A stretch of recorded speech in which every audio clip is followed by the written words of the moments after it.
దసరాకు మన రాజమండ్రి దేవి చౌక్ రెడీ అయింది.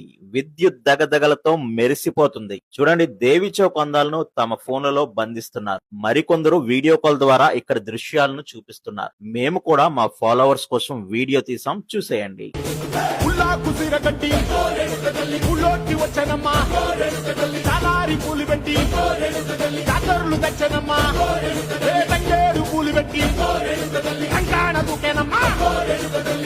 ముక్కెరబెట్టి ముల్లోకాల నెలనమ్మా ముందార చూడంగా మున్నూరు కన్నులమ్మ వెనకాల చూడంగా ఏనూరు కన్నులమ్మ సాధు శిస్తులంతా సాగిల పడ్డరమ్మా మహారాజు రాజులంతా మొగారిల్లిరమ్మా కోరిక కోరంగా రంగులు పూసినాము ఆశలు తీరంగా ఏసాలు వేసినాము.